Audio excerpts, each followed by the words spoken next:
Son las 8:34, continuamos en el Radio Análisis en esta mañana de día viernes. Iniciamos nuestro panel de conversación en el último programa antes del plebiscito. Recordar que el domingo estaremos todo el día transmitiendo para ustedes y que a esta hora, por supuesto, transmitimos como cada mañana desde la Radio Universidad de Chile a través de la red de radios que piensan y desde Uchile TV. Saludamos a nuestra conductora, editora general de la Radio Universidad de Chile, Montserrat Rolano. Buenos días, Monse. Muy buenos días, Pato. ¿Cómo estás? Muy bien, y vamos a saludar a nuestros panelistas. En primer lugar, saludamos a la socióloga, investigadora... no está todavía. Entonces, el que sí está, y que lo vamos a saludar inmediatamente, es al doctor en comunicación y profesor titular de la Universidad de la Frontera, Carlos del Valle. Carlos, bienvenido, como siempre. Gracias por estar acá. Muchas gracias, buenos días. Bueno, mientras esperamos a nuestra próxima invitada, partimos con el primer tema, Carlos, Patricio, a propósito de esta situación bien interminable que tiene el gobierno dando explicaciones a diario prácticamente. ¿Qué es lo que ocurre con el caso Democracia Viva a propósito de esta declaración que se conoció hace un par de días de la ex subsecretaria de Vivienda? Ayer hubo varias reacciones que en realidad ha sido la tónica, ¿no?, del Congreso en los últimos años, lamentablemente, peticiones de renuncia, nadie yendo muy al fondo del tema, y se conoció ayer en las últimas horas del día finalmente el documento que recibió el ministro Montes, al que hacía alusión la subsecretaria. El ministro había dicho que él recibió un informe, una información, un informe que es una carilla, en realidad no es un informe, parece más una minuta. Y en este documento no se advertía ninguna situación de irregularidad o de ilegalidad. Bueno, ayer se conoció este documento que básicamente hace una descripción de lo que ocurre, pero no menciona nombres, no hace alusión como al conflicto mismo del caso. Y les voy a leer el último párrafo de este documento que, insisto, es de una carilla, porque esto podría igual cambiar la situación respecto del ministro Montes. Ahí ustedes podrán evaluar. Dice, como a modo de conclusión, este documento: cabe mencionar que en una vista general, el procedimiento realizado por el CEREMI de la región de Antofagasta se ajusta a la forma en que se han estado llevando a cabo los procesos de aprobación de convenios a nivel nacional desde el año 2019. Eso es lo que concluye esta hoja, ¿no?, esta carilla que se le entrega al ministro Montes. Bueno,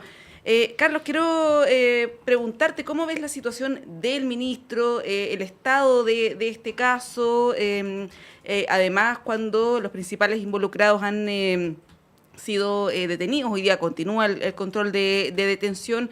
¿Cómo ves todo lo que ha rodeado este caso y también las consecuencias políticas que ha tenido y que podría tener?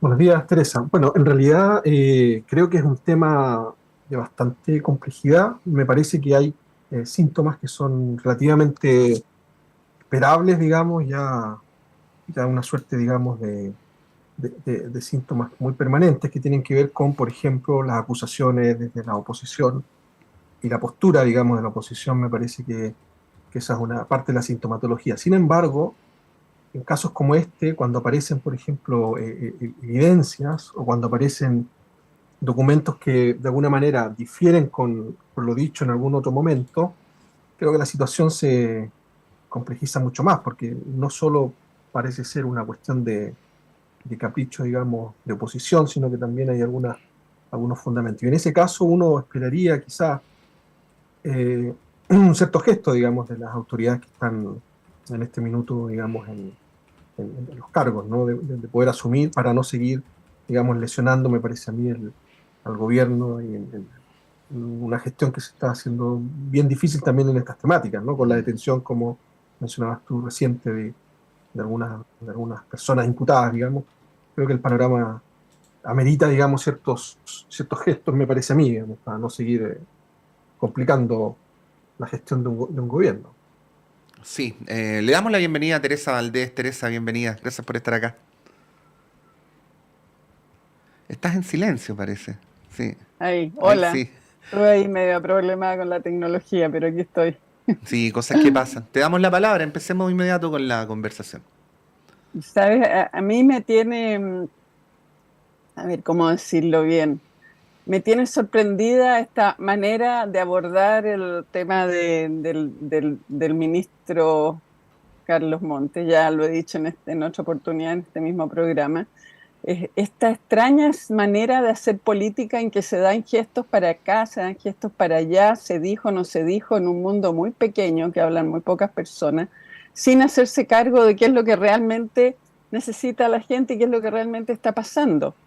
Yo ya he defendido en otra oportunidad que lo mejor que puede hacer el ministro Montes es seguir a cargo de hacer y construir viviendas. Cuando uno piensa que esa es una de las necesidades más grandes que tiene el pueblo de Chile, no las 4 cuadras, 6 cuadras y lo que pasa en el Parlamento, sino que lo que pasa en el pueblo de Chile.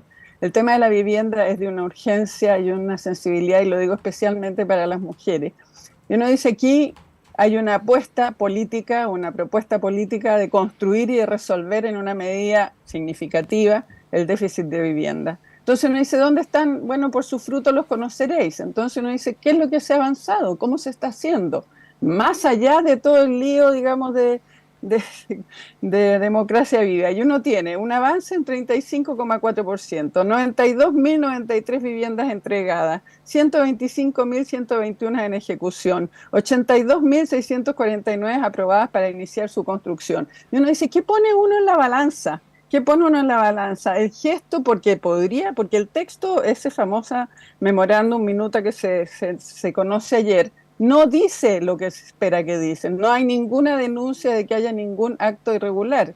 Dice, digamos, que se está haciendo lo que se tiene que hacer. Entonces, yo no sé cómo se puede remecer a este país, remecer a la clase política y volverla a traer a lo que nos llevó finalmente al estallido social y a todos esos problemas, porque eso es lo que la gente realmente está viendo, está esperando. Yo tengo esta sensación de un país esquizofrénico, disociado por esta cúpula y por esta cosa, digamos, que me encantaría hablar después del tema de las comunicaciones, donde la política del espectáculo es mucho más importante, donde se degrada la política y no se toma en consideración qué es lo que realmente se está haciendo. Entonces, ayer, claro, se produce un pequeño tema porque el presidente está inaugurando una plaza, ¿no es cierto?, en Huamachuco 3, y resulta que los matinales están dedicados a cualquier cosa, que sabemos a cuáles son las que les gustan, y nadie comunica qué es lo que es tan importante para tanta gente y no es noticia y no les importa. Entonces tenemos esta esquizofrenia, esta disociación en que tú tienes al alcalde de Huamachuco, que es lo que yo hago porque como me produce desesperación, esta sensación de estar encerrado, de no saber qué pasa, yo me doy el trabajo de escuchar, digamos, lo que el gobierno pone en su canal de YouTube y escucho y veo y con atención quiénes son los que están ahí, y tú te encuentras con un alcalde, ¿no es cierto?, que viene de un techo para Chile, que tiene un techo para mi país, que lleva, ¿no es cierto?, que es un joven, también joven, que está luchando y trabajando con su comunidad, donde tiene, ¿no es cierto?, la participación de vecinas, de líderes, que es un sector que fue tremendamente afectado por lo que fue la construcción de las autopistas y un trabajo de recuperación. Y tú dices, y nada de eso, ¿qué es lo que vale? ¿Qué es lo que realmente importa en la política? Entonces, me van a perdonar, yo siento que eso es lo que importa en la política, lo que importa de lo que la gente está sintiendo, cómo se está respondiendo. En ese caso, además, era sacar un narco mausoleo y todo ese cuento y habilitar una plaza, pero que además va con otras obras y tú empiezas a escuchar, y está el CESFAM, y está el parque, y no sé qué más. Estuve ayer por otras razones, tuve que ir a Pudahuel, a la comuna de Pudahuel, y andar por las calles y por poblaciones, y me emocionó ver cómo han crecido los árboles, cómo hay lugares que eran tremendamente deteriorados, y no estoy diciendo que sean de estos últimos 2 años, es un proceso largo. Entonces me produce esta sensación de estamos enfermos porque no estamos realmente viendo qué es lo que le pasa, qué es lo que necesita la gente, y terminamos discutiendo si el memorándum, si no el memorándum, si la señal, si no la señal. Eso tenía que decir. Sí, bueno, pero hay de todos modos, Carlos, una persistencia que no va a amainar probablemente en relación a la caída de Montes. O sea, el gobierno, independientemente del análisis que estamos haciendo ahora, que me parece bueno tenerlo, la oposición, el gobierno, perdón, está en un escenario más o menos parecido al que estuvo hace algunos meses atrás con Jackson. Y finalmente el gobierno, luego de desgastarse mucho tratando de sostenerlo, llegó a la conclusión de que había que soltarlo para poder generar un nuevo escenario político, ¿no? Y si bueno, si en esta mesa se estima que la salida de Montes no procede, en el caso de Jackson con mayor razón, porque la acusación era ser ideólogo del partido de donde provienen los corruptos, o sea, no tenía ningún vínculo directo. Bueno, ¿cómo se enfrenta una coyuntura como esa? Bueno, es bastante compleja porque esta coyuntura, como bien describía recién Teresa, tiene muchos elementos comunicacionales, de estrategia, digamos, de agenda, que se van imponiendo, ¿no? O sea, esta sintomatología, digamos, de una oposición que está permanentemente tratando de causar lesiones, digamos, en la gobernabilidad de un- de un gobierno, digamos, en un momento determinado, ¿cierto? Poniendo piedras donde sea posible. Se suma, digamos, esta agenda, digamos, que yo coincido, mediática, que está mucho más preocupada, digamos, de una cierta espectacularización, digamos, de la política, pero eso tampoco es, me parece a mí que nos podría sorprender tanto, pero lo que uno podría buscar es cuál es esa agenda, digamos, que hay, ¿no? ¿Cuál es esa agenda exacta? Porque claramente la agenda mediática y la agenda política parecen estar disociadas si uno piensa como agenda política la agenda del gobierno. O sea, el gobierno no está en la agenda mediática en términos, digamos, de sus actividades, de sus labores. Por lo tanto, ¿cuál es la agenda política? Y uno podría atreverse a pensar que esa agenda política que está presente en los medios tiene que ver más bien con esta polarización, digamos, y con esta política electoral, ¿no? Más de corto plazo, y probablemente eso esté ahí instalado, si acaso, ¿no? Porque a veces uno da la impresión de que ni siquiera esas cuestiones, digamos, son de tanta preocupación dentro de un espectáculo tan a veces, digamos, vergonzoso. Ujú. Sin embargo, yo diría que al margen de eso, efectivamente, si uno analiza, el gobierno está en un nuevo, digamos, impasse para poder retomar su agenda, para poder avanzar, ¿no? Y tener que decir, bueno, ¿qué hacemos con este nuevo problema? Porque pueden perfectamente seguir, pero la agenda mediática va a seguir instalándose en esa misma dirección y la agenda política de la oposición también.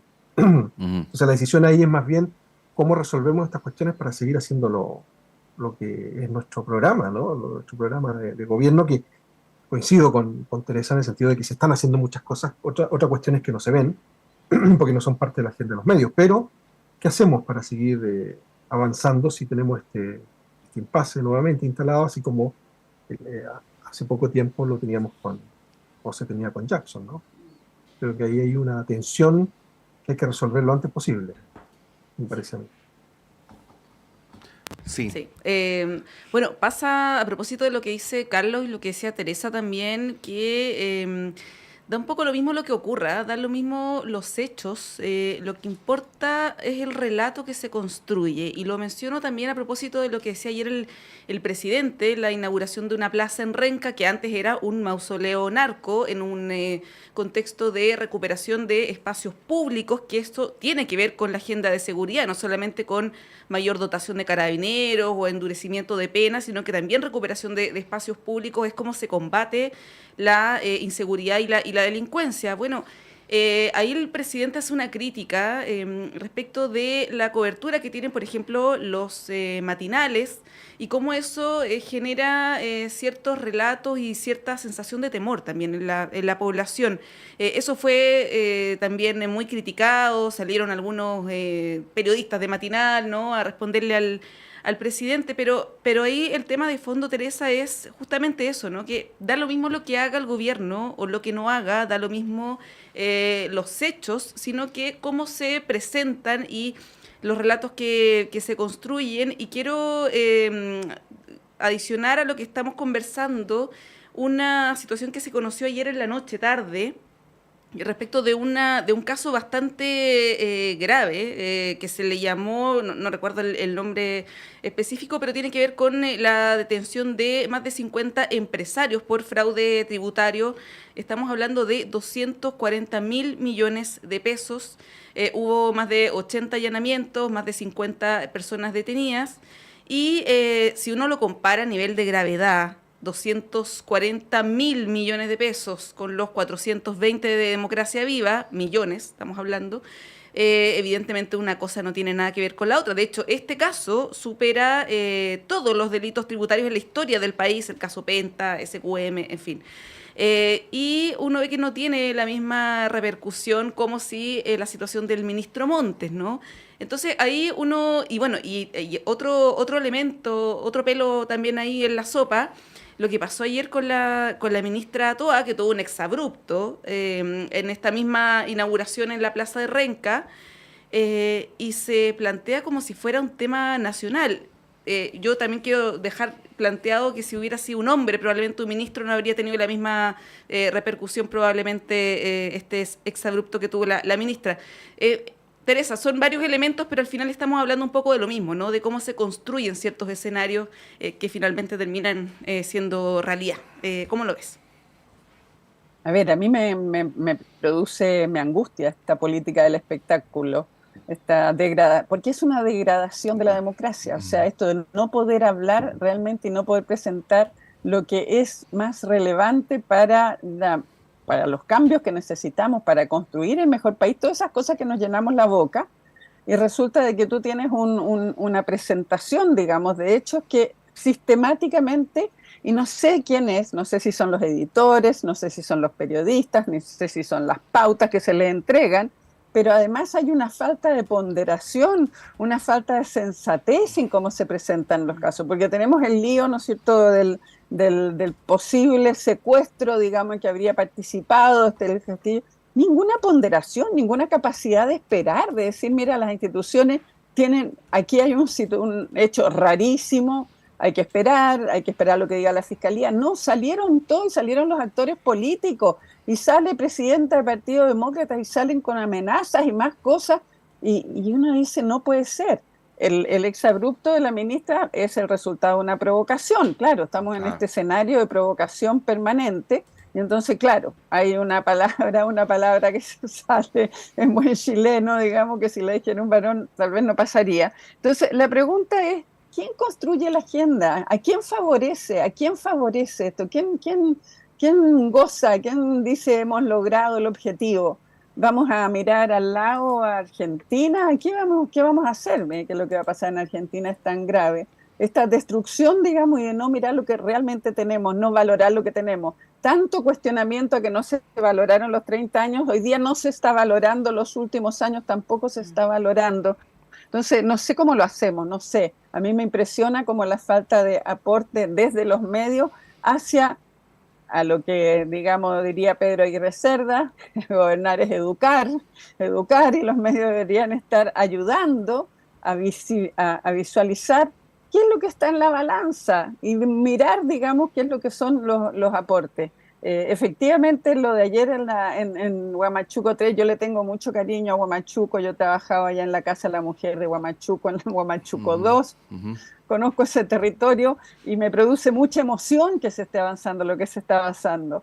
Pero es cuando hablamos desde la gente, cuando estamos efectivamente preocupados de que hemos comprometido como proyecto, ¿no es cierto?, progresista, de respeto a los derechos, y lo estamos haciendo. Y pareciera, digamos, que eso en el mundo, no sé de quién define, no sé, yo pregunto, Carlos, tú ayúdanos, ¿quién define, construye los concursos, los relatos y quién? ¿Es el rating? ¿Son los editores? ¿Son los dueños de los medios? Bueno, se mencionó acá, pero para hacer un redondeo, de repente no está de más volver a dar la vuelta, ¿no? Que en paralelo ocurre este caso, que pasa más o menos desapercibido, de los 50 empresarios detenidos por este fraude millonario, 240.000 millones, no ando con la calculadora, pero cualquiera puede hacer el cálculo de cuántos casos de democracia viva serían estos, ¿no? Además estamos hablando de más de 100.000 facturas ideológicamente falsas, ¿no? Más de 100.000. Y bueno, a propósito de lo que estábamos hablando, Carlos, sin embargo, los medios de comunicación tienen el poder de definir las prioridades, definir qué es importante y qué no es importante de un modo que podría ser objetable desde el sentido común, ¿no? Ahí te doy la palabra más que hacerte una pregunta. No, yo creo que efectivamente, Serrat lo planteaba hace un momento también, señalando esta idea de cómo en el fondo lo que se van imponiendo son relatos que parecen ser perfectamente construidos, pero que en realidad ni siquiera obedecen a cuestiones de sentido común, ni a preocupaciones ciudadanas, e incluso ni siquiera a preocupaciones político-sociales, digamos, ¿no? Parece que están construidos sobre la base de otras cuestiones un poco ajenas quizás a las preocupaciones que la mayoría de la gente tiene. Entonces uno podría pensar que, claro, hay aquí una suerte de relatos que obedecen a una lógica mucho más del espectáculo, digamos, donde lo que importa es que se muestren, ¿cierto?, cuestiones cada vez más centradas en ciertas miserias, digamos, ¿no?, humanas, más que en las virtudes que pudieran estar detrás de incluso de algo tan hoy día vilipendiado como es hacer política. Entonces yo creo que ahí hay un tema con el cual uno podría, digamos, escarbar un poco esa agenda, ¿no?, que está construyendo. Sin lugar a dudas que la disputa hoy día, cuando uno analiza matinales, cuando uno analiza, digamos, ese tipo de programas, que son los que más están hoy día, como muy bien decía Teresa, ¿cierto?, están hablando de una cuestión totalmente alejada, digamos, de lo que está pasando fuera, ¿no? Fuera incluso de la calle donde está el mismo canal, probablemente. Uh-huh. Tiene que ver, yo creo, con esta idea de disputar, digamos, simplemente audiencias, ¿no? Audiencias que aparentemente están preocupadas por esos temas, y cada uno va exacerbando el nivel de espectacularidad, digamos, lo que dice, para lograr captar este interés, digamos. La gran pregunta es si esa es la real condición de las audiencias, o en verdad es una suerte de reduccionismo aberrante de lo que se supone que la gente quiera. La cuestión es que yo, cuando veo también las distintas propuestas, digamos, de los canales, visualizo la misma cuestión. O sea, están hablando de algo que parece cada vez más alejado de lo que está pasando afuera, muy cerca, y además en una disputa que solo tiene sentido en una lógica muy interna de los medios. O sea, la disputa por la audiencia, el rating, es una cuestión que no fuera, digamos, de la dinámica de los propios medios, no tiene mayor sentido, pero ahí está la disputa, creo yo, ¿no? Esa transformación de los públicos y de la ciudadanía a través de los públicos en meras audiencias medidas por el rating, yo creo que también ha hecho muchísimo daño, digamos, al periodismo, a la comunicación, decirlo en un sentido muy amplio, y por lo tanto a la democracia también. Sí, muy breve, no tiene mayor importancia, pero una auditora, Cecilia, gentilmente hizo el cálculo, dividió la plata del fraude de los empresarios por la de Democracia Viva y daba más de 600.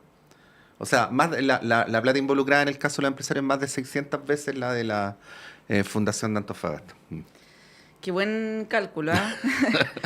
Y son empresarios de la construcción, claro, estamos empezando a saber. Y haciendo una paráfrasis, obviamente no es así, una exageración de mi parte, hablamos 600 veces más de Democracia Viva que de los empresarios, ¿no? Sí, pues.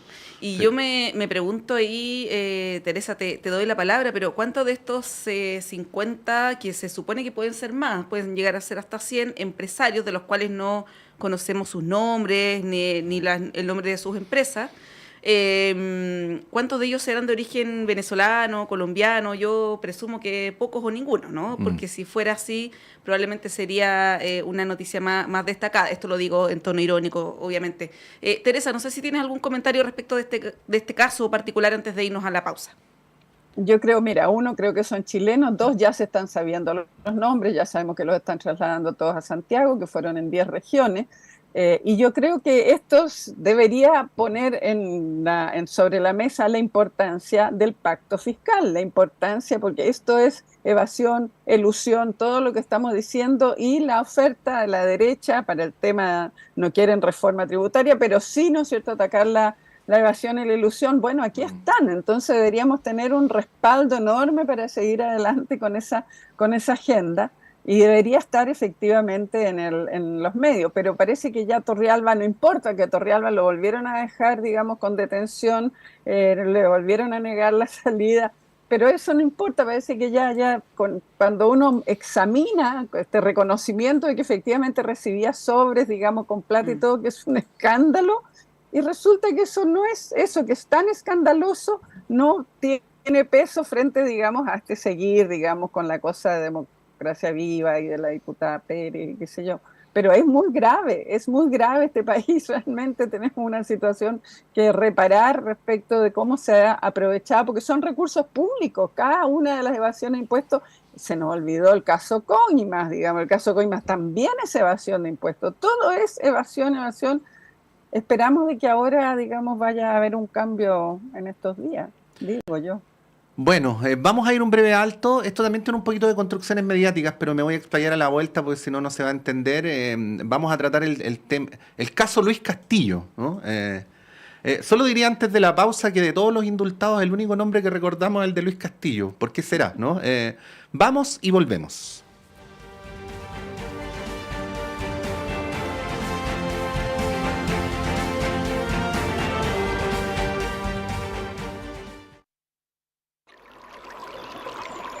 Aguas Trayén o Cascada en Mapudungún es la mejor agua purificada con tecnología de última generación. Para más información, visite su página web www.aguastrayen.com.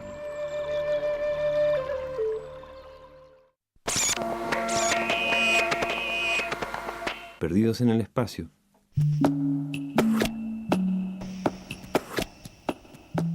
Tanta música nueva y tan breve la existencia para darse cuenta.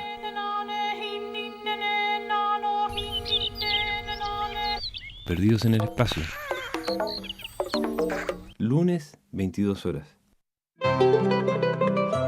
Radio Universidad de Chile los invita a escuchar todos los viernes a las 17 horas Construyendo Comunidad Universitaria, un programa realizado por la Asociación Nacional de Académicos y Académicas de la Universidad de Chile, ACAUCH.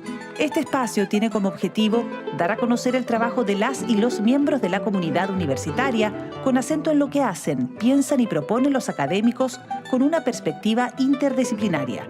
Está dirigido a la comunidad universitaria y a la sociedad en su conjunto. Todos los viernes de 17 a 18 horas, Construyendo Comunidad Universitaria. Conducen dirigentes y dirigentas de ACAUCH en el 102.5 FM y radio.uchile.cl.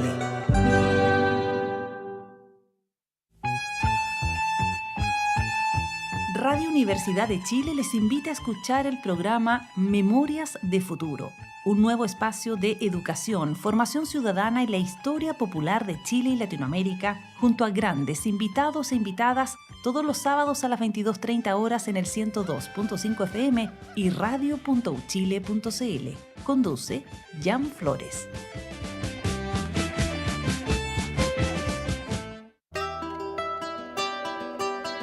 Radio Universidad de Chile te invita a escuchar cada miércoles a las 16 horas Rocadictos. Un espacio donde te enterarás de terremotos, sequías, erupciones volcánicas, aluviones y todo lo que ocurre en torno a las ciencias de la Tierra en nuestro país y el mundo. Todo eso es motivo de conversación en Rocadictos. Académicos y académicas de los departamentos de Geología, Geofísica y del Centro de Ciencias del Clima y la Resiliencia de la Universidad de Chile se reunirán cada miércoles a las 16 horas para explicar estos fenómenos y responder tus preguntas. Rocadictos, miércoles 16 horas por Radio Universidad de Chile, 102.5 FM y radio.uchile.cl.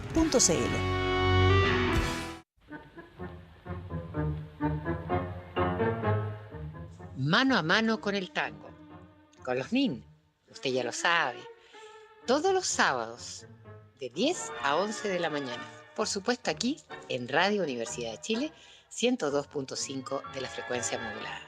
No se olviden, todos los sábados de 10 a 11 de la mañana, mano a mano con el tango.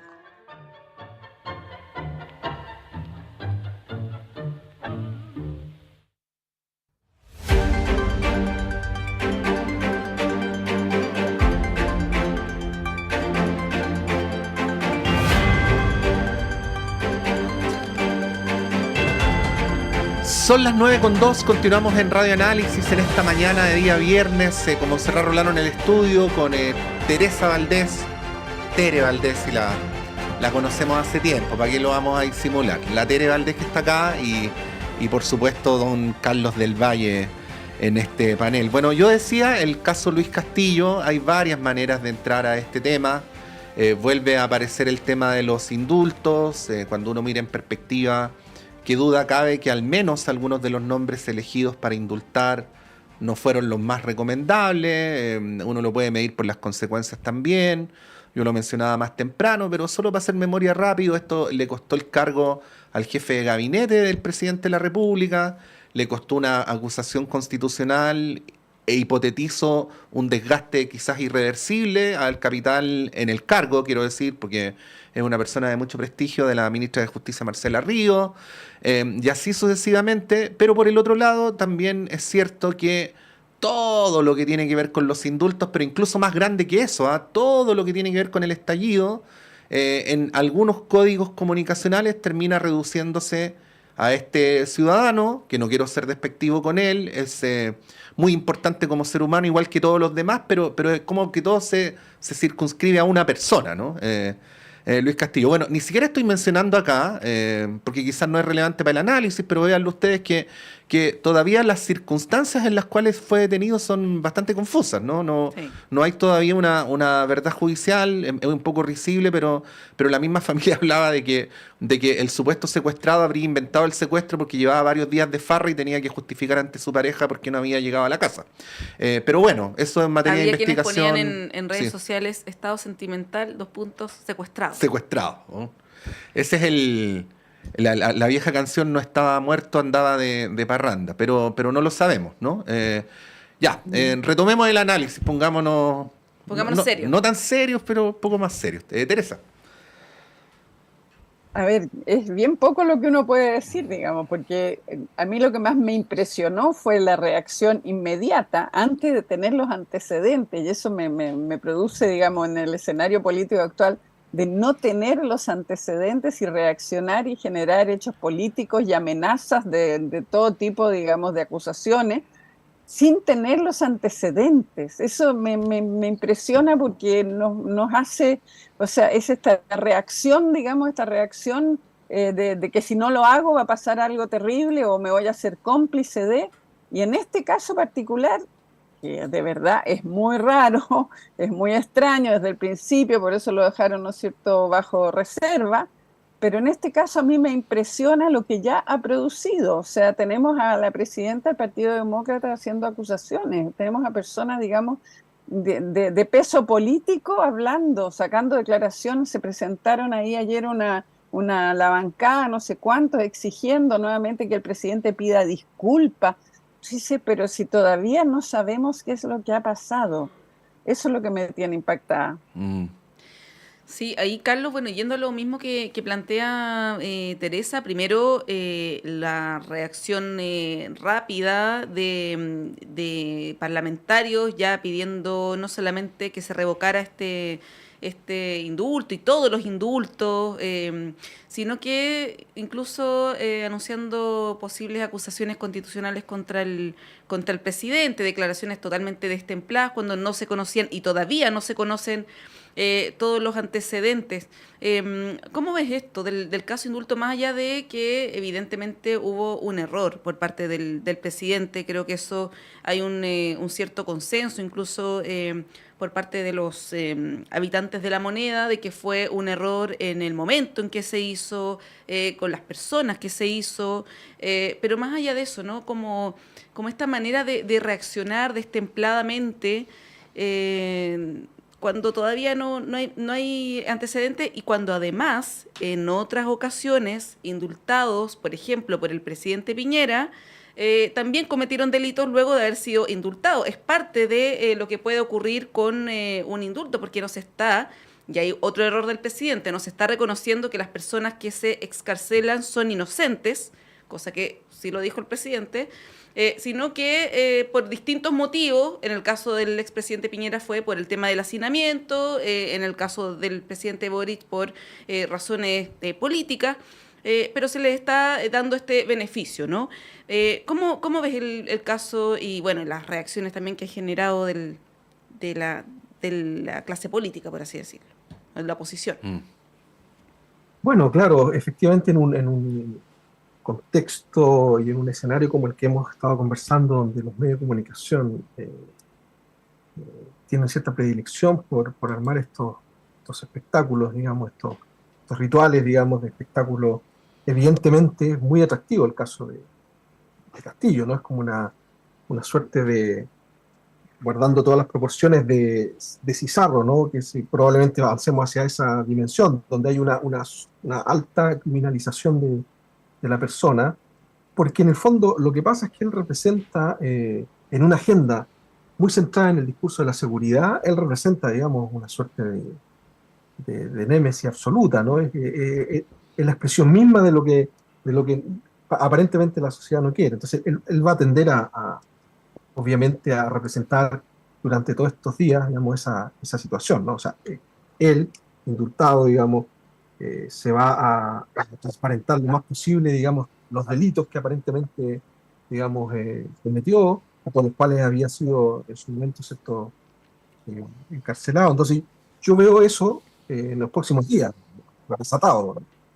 Porque se necesita este caso, digamos, para poder demostrar en una agenda muy centrada en la seguridad que esto no puede ocurrir, digamos, ¿no? Al margen del error que se podría asumir desde el gobierno, de que no fue la mejor idea, digamos, pero al margen de eso, es una cuestión que se va a transformar, creo yo, en un espectáculo más durante estos días, claramente, ¿no? Sí, yo no voy a hacer una pregunta, Teresa, voy a decir algo nomás y luego te doy la palabra. Lamentablemente, a propósito de lo que tú hablabas del deterioro del debate público, en nombre de sacar una ganancia corta, no hay una disposición a tener debates más complejos, ¿no? El estallido social no es un asunto sencillo ni tampoco es un asunto en blanco y negro, ¿no? O sea, uno sería igualmente mentiroso si dijera que fue un hecho puramente político que si dijera que fue un hecho puramente delictual, ¿no? O sea, en las calles tuvo de ambas, pero qué duda cabe, y a mí de verdad me asombra cómo hemos llegado a olvidar esto, ¿eh? Qué duda cabe que hubo durante semanas una arbitrariedad policial desatada en las calles que se tradujo, entre muchas otras cosas, en detenciones arbitrarias. Yo lo comentaba más temprano, lo vi más de alguna vez con mis propios ojos. Los carabineros salían detrás de la muchedumbre y metían preso al primero que agarraban. No era una cosa de flagrancia ni nada por el estilo.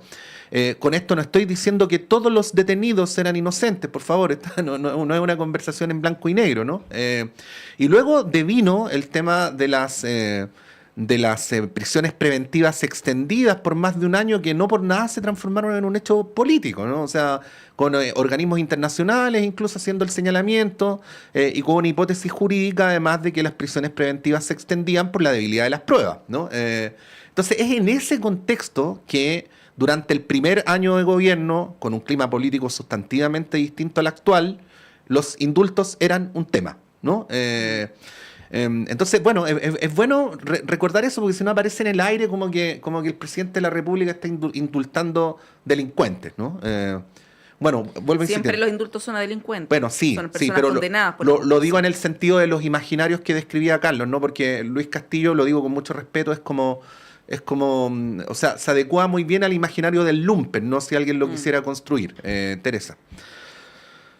A ver, a mí me impresiona de nuevo la descontextualización y el olvido, digamos, de lo que significó el estallido social, que estoy totalmente de acuerdo contigo, digamos, de que el estallido no fue, digamos, fue muchas cosas al mismo tiempo, muchos estallidos paralelamente. Pero lo más que me impresiona a mí, evaluando y mirando desde ahora, es que nos apareció ante los ojos un país nos apareció ante los ojos un país que no conocíamos, que conocíamos muy poco, del que teníamos algunos datos por aquí, por allá, y lo que tuvimos entonces durante una cantidad enorme de días, ¿no es cierto?, una situación de presión, de presión de expresiones, de expresiones de distinto tipo, entre las cuales, por supuesto, estuvo la violencia.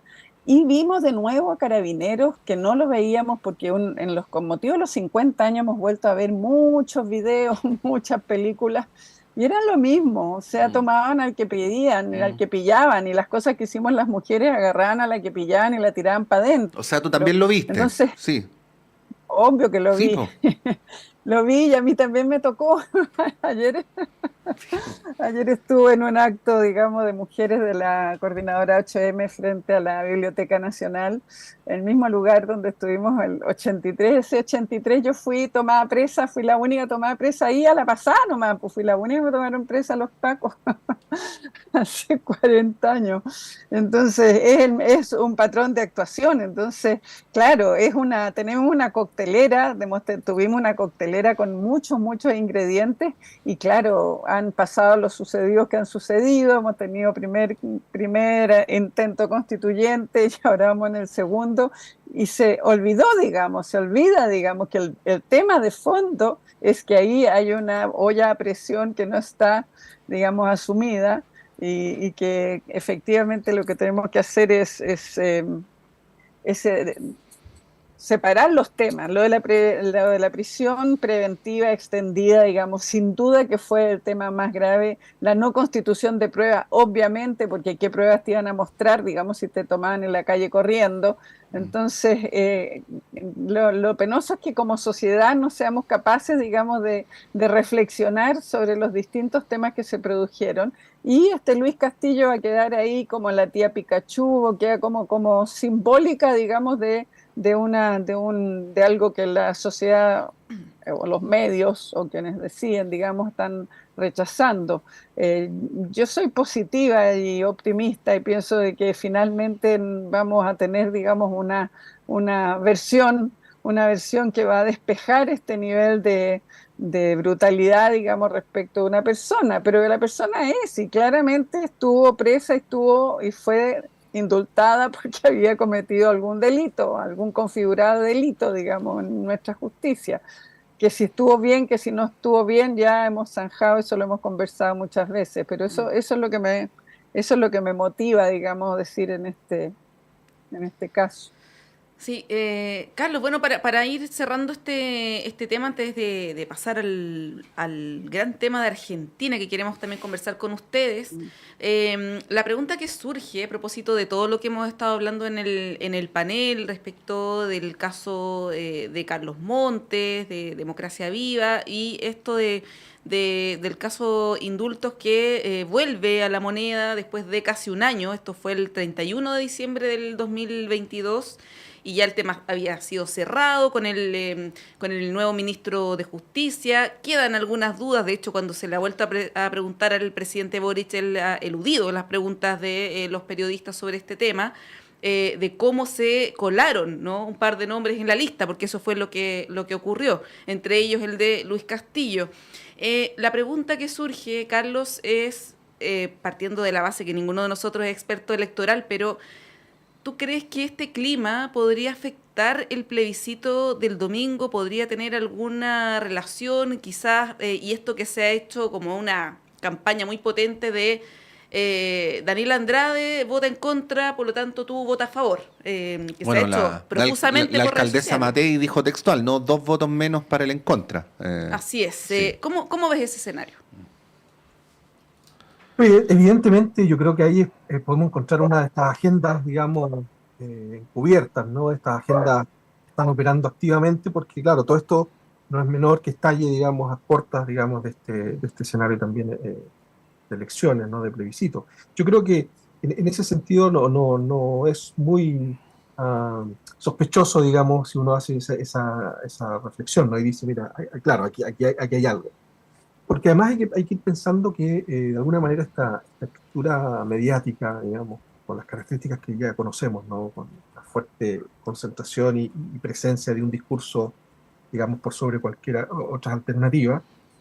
También ha ido en el tiempo, en mi opinión, digamos, diferenciando a los chilenos entre los que estallaron y los que no estallaron, ¿no? Y los que estallaron son personas altamente emocionales, digamos, moralmente cuestionables, y los que no estallaron son las personas, ¿cierto?, más racionales, las personas que querían lo mejor para el país y moralmente, digamos, en una buena condición. Por lo tanto, hoy día también yo observo mucho esta cuestión de hacer pagar, digamos, a los que estallaron de alguna manera, ¿no? Por haber, digamos, generado un perjuicio para el país. Entonces, yo también marcaría eso dentro de esto, ¿no? Porque estamos hablando del caso de un indulto, digamos, una persona que justamente estuvo asociada a ese contexto, ¿no? No era de otro contexto, ¿no? Era salido de ahí. Y me parece a mí que tiene mucho sentido verlo de ese modo. Y naturalmente el aprovechamiento para lo que viene el próximo domingo es natural, digamos, dentro de este, digamos, escenario que estamos describiendo, ¿no? O sea, qué mejor que sacar a la luz justamente estas situaciones ahora y no otras, como las que ustedes mencionaban hace un rato, digamos, los empresarios, que probablemente sí sean personas que voten a favor, digamos. O sea, sí, claro. Entonces, en contra, digamos, a favor, se está jugando mucho sobre esta base, naturalmente, ¿no? Poner es que ya es como muy demasiado exótico estar hablando de esto, porque, o sea, es muy obvio que el caso Democracia Viva no tiene nada que ver con el texto constitucional, pero cuando digo nada que ver lo digo en un sentido descriptivo. O sea, si vamos a votar por una propuesta de constitución el domingo, no por bueno, una vicepresidenta del PPD dijo que iba a votar a favor, ahora cambió su voto por el insulto de la ministra Toá a la concejala de Renca.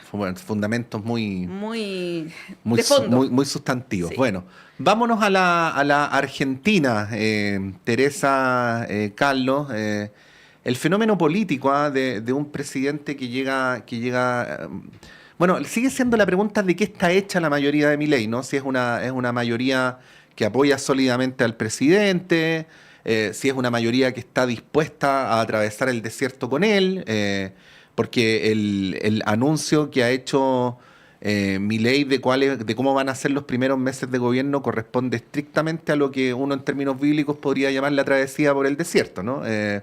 Inmediatamente los ajustes económicos se han traducido en una reducción que no es marginal, es sustantiva en el poder adquisitivo de las personas, en la eliminación de los subsidios. Hablábamos ayer del despido de los funcionarios públicos.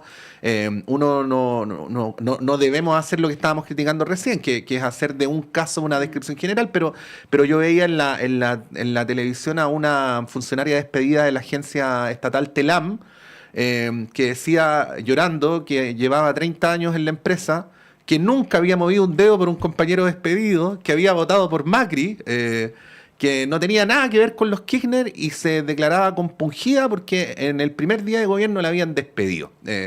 Bueno, y así sucesivamente, ¿no? Hay una situación bien concreta puesta en escena y que genera mucha atención y curiosidad respecto a cómo va a evolucionar. ¿Cómo lo ven ustedes, Teresa? O sea, a mí me tiene horrorizada. Uno sabía que podía ser exactamente así, porque Macri ya había gobernado por decreto y había hecho una serie de cosas. Pero con la pregunta de digamos, qué lealtad hay a Macri, a Milei respecto de los votantes, yo creo que se va a desgranar de una manera brutal eso, porque hubo un juego mediático, hubo un juego de construir una figura y de promesas imposibles de que iba a poder arreglar, y los otros testimonios que hemos escuchado, que pensaban que los que iban a pagar era la casta y no el pueblo. Entonces resulta de que no le bajan los salarios, los sueldos a los parlamentarios, a toda la casta política, privatizan la deuda, o sea, la deuda privada la transforman en deuda pública que favorecen a toda la misma casta. Entonces yo creo que se va a desgranar brutalmente, y lo que más me preocupa es que Bullrich ya dijo, ¿no es cierto?, que van a tener contra cualquier piquete, o sea, que va a venir la represión. Yo he estado en contacto con amigas mías muy queridas de allá que trabajan en derechos humanos, y su preocupación principal es la represión, porque lo que sabemos es que estas políticas de shock solo han sido posibles bajo dictaduras. Entonces, estas, digamos, transformaciones radicales, neoliberales, extremas, solo se han podido hacer, como en el caso de Chile, bajo dictadura. Entonces, eso es lo que me pasa. Yo creo que se va a desgranar el choclo, que va a haber efectivamente un intento, una salida masiva a las calles y que ya le salieron con la cosa antipiquete y que vamos a tener represión. Ese es el temor más grande, es horrible.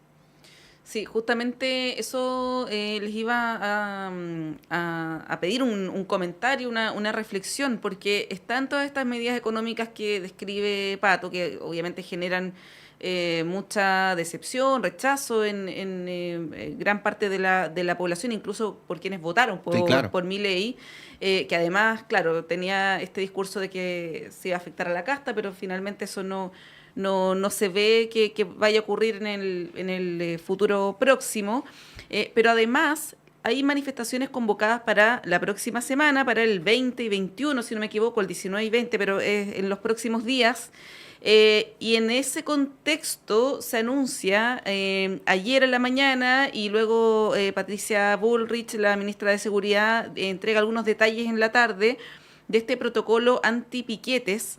Ella dice, las calles no se toman, si se toman las calles habrá consecuencias, dice que vamos a ordenar el país y el corte se termina.